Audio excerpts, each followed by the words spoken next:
Hello everyone, I'm the Mass Analyst. Today I want to take a break from talking about copyright law. I want to talk about something more important than copyright law. I want to talk about the situation in Iran. What follows is a speech that I wish Barack Obama would make. I have no doubt you'll think that I'm completely insane if you only listen halfway through it, so please be patient and wait until the end of the speech before judging its merits. Both Iran and the United States have fallen victim to the masked analyst's law of pain. I'll tell you what the mass analyst's law of pain is in a second, but first I want to make an observation. When someone attacks you and severely injures you, you will remember it. If you aren't careful, the pain to your psyche may last years after the physical wounds have healed and become the focal point of your life. The memories of the attack may consume you and drive you to seek revenge. Hopefully, you will use the legal system as a substitute for satisfying that primal desire. But when the legal system doesn't work, you may be tempted to take matters into your own hands. I'm not saying that such emotions are a good thing, but they're a human thing, and everyone feels them under the right circumstances. The masked analyst's law of pain recognizes this, but it also notes that you are much more likely to recognize the pain that drives your emotions and behavior than the pain that drives your enemy's emotions and behavior. The masked analyst's law of pain is this. The same wound that looks like a paper cut when it occurs to your enemy feels like an amputation when it occurs to you. You're going to dwell on your own injuries far more than you'll dwell on your enemy's. You'll probably minimize the significance of his injuries, and you might even wish that his injuries were more severe. Such is the situation between Iran and the United States today. We in the U.S. focus on the humiliation that Iran dealt us when they took over our embassy in 1979 and held our ambassadors hostage under cruel conditions for 444 days. Americans see this as a starting point of our enmity with Iran, and this incident is burned deeply into our consciousness. There are many other reasons why we view Iran as our enemies and the enemies of freedom, but this is where it starts. But the Iranians don't focus on the hostage-taking the way that we do. This is not how it started for them. Persia has a great and proud history, stretching back roughly 4,500 years to the Elamite civilization. They are justifiably proud of Cyrus the Great, who founded Persia and declared the first known charter of human rights more than 500 years before Christ. Persia was a hub of intellectual achievement centuries before the Renaissance in Europe. Muhammad al Khwarizmi is considered by many to be the father of modern algebra, and he wrote the first book about solving quadratic equations roughly 1,200 years ago. Abu Ali Sina, who is known in the West as Avicenna, completed his 14-volume Canon of Medicine, also known as the Quran, in 1025. This compendium was considered authoritative until the 1700s, and physicians to this day still rely heavily on the ideas set forth in his work. Omar Khayyam's contributions in astronomy and mathematics alone are impressive. He calculated the length of a year to within 6 decimal places, and he invented a method for solving cubic equations. But he's best known for the rich poetry he wrote embodied in hundreds of quatrains, and he's considered a giant in literature. I've only scratched the surface of Persia's rich and deep history, but that history also has a dark side.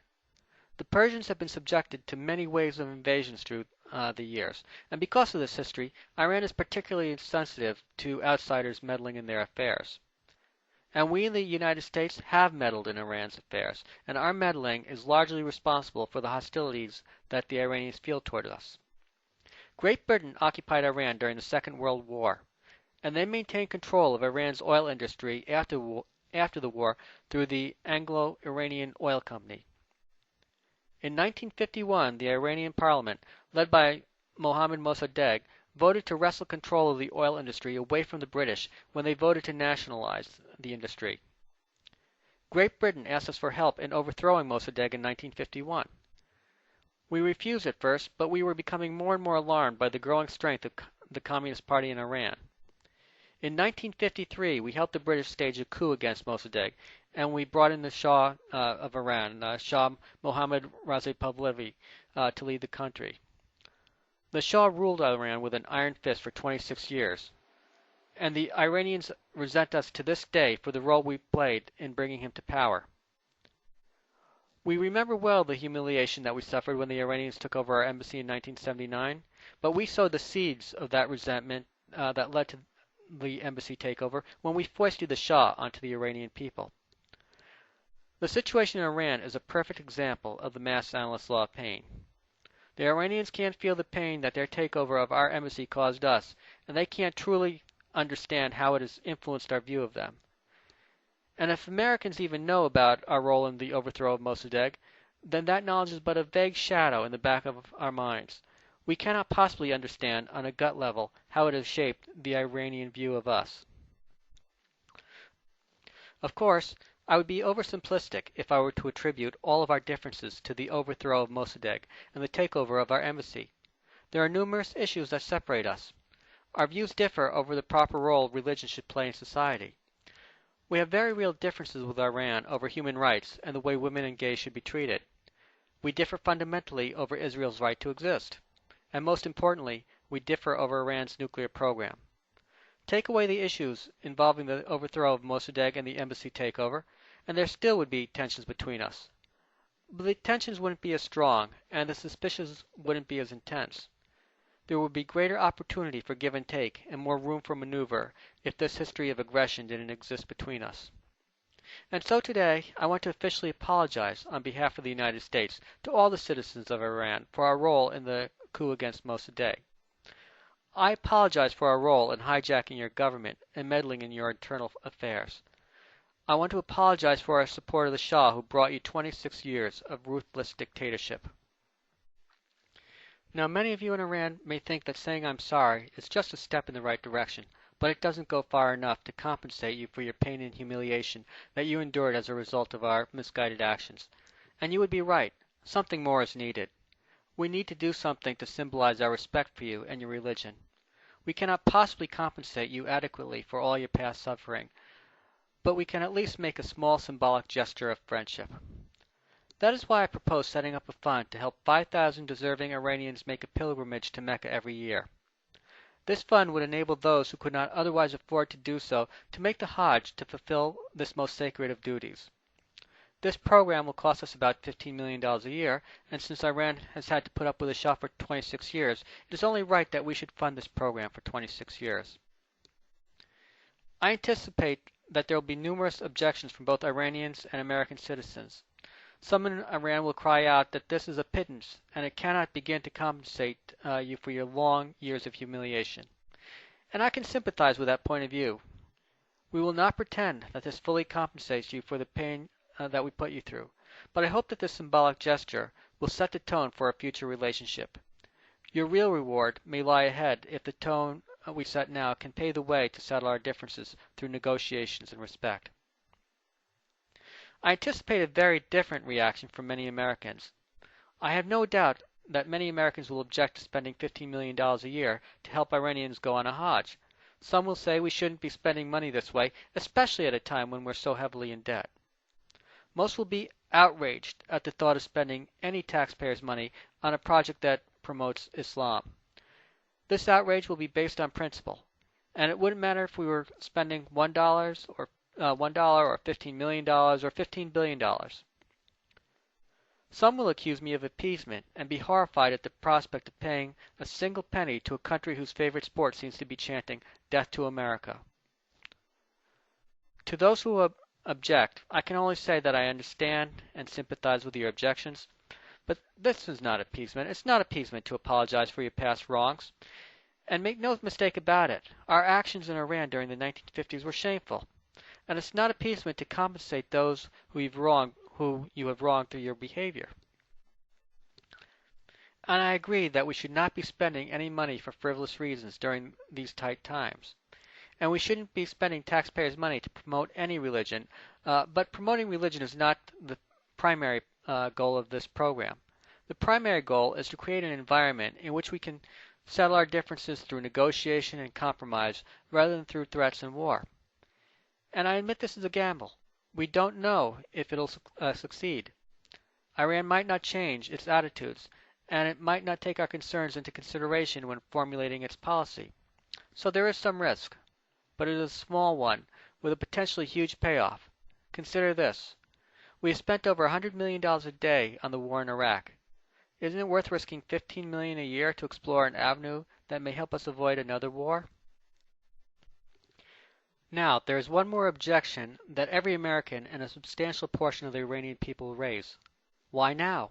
Why now of all times would you make this gesture? You are legitimizing a brutal government that has no respect for human rights.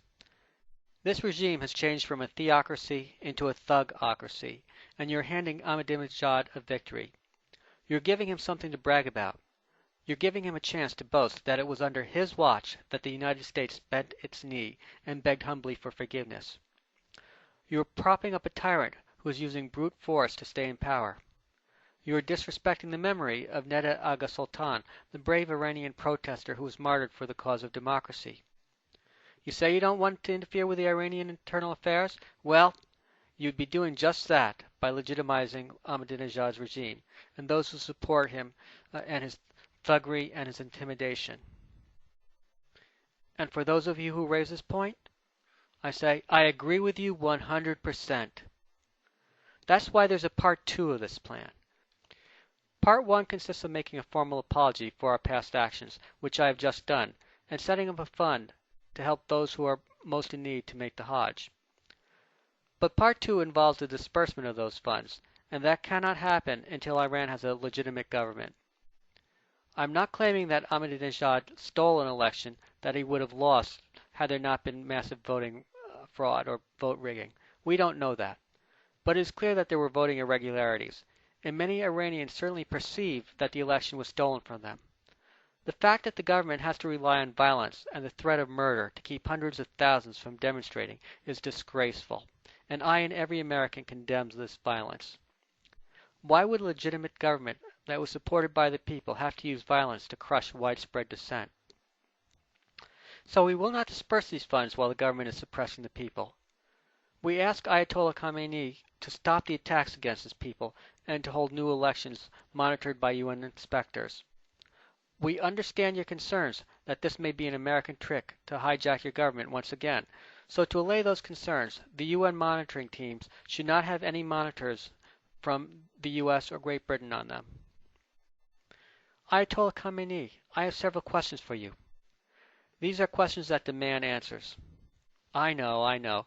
You do not have to answer to me, but you do have to answer to the people of Iran. And more importantly, you have to answer to Allah. Many people were suspicious when you called the results of the election a definitive victory and a divine assessment. What did you mean by calling this a divine assessment? Were you saying that this victory was blessed by Allah? Do you believe that Allah wanted you to have an election that hundreds of thousands, possibly millions, would see as illegitimate? Do you really believe that Allah blessed an election that would tear the people of Iran apart? Do you really believe that Allah wants results that could only be upheld through brute force and intimidation and censorship? Does Allah really want martial law for Iran? Or is it possible that you aren't nearly as good at reading Allah's mind as you think you are? Abbas-Ali Kadkhodaei, the spokesman for your Guardian Council, has admitted that more votes were cast in 50 cities than there were people eligible to vote. This certainly gives the appearance that the vote was rigged, and your ability to count more than 39 million votes in just over 12 hours also makes it look like the vote was rigged. And the fact that Ahmadinejad even won in Mossadegh's hometown really makes it look like the vote was rigged. Maybe the vote was fair and honest, but it certainly looks like it was rigged. Even if the election was as fair as you say it was, people perceive that it was stolen. You have a huge perception problem, and the more you use thuggery to try to contain the problem, the more people will perceive that the election was stolen. You might be able to stifle dissent, at least in the short run, but this will only increase your people's hatred for your regime. An Iran divided is a weaker Iran, and even you must find this current state of affairs undesirable. There's only one way to set the situation right. Hold a new election that is open and free. Let it be monitored by the UN inspectors. I'm not asking you to allow American or British citizens to be part of the inspection teams.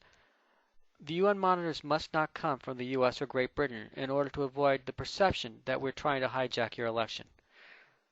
There's no good reason for you to avoid a new election. After all, if Ahmadinejad won the first election by 11 million votes, and if he has Allah on his side, then how could he possibly lose? What possible reason would he have to avoid an election that would make his presidency look legitimate? That is the speech that I want Obama to make. No doubt some of you will think that I'm totally mad, but I think my proposal will either force the current government to hold new elections or will cause even more Iranians to open their eyes to the despotic nature of their government.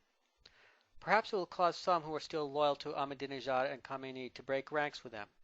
Maybe it will even cause splits within the Revolutionary Guard that props up the regime.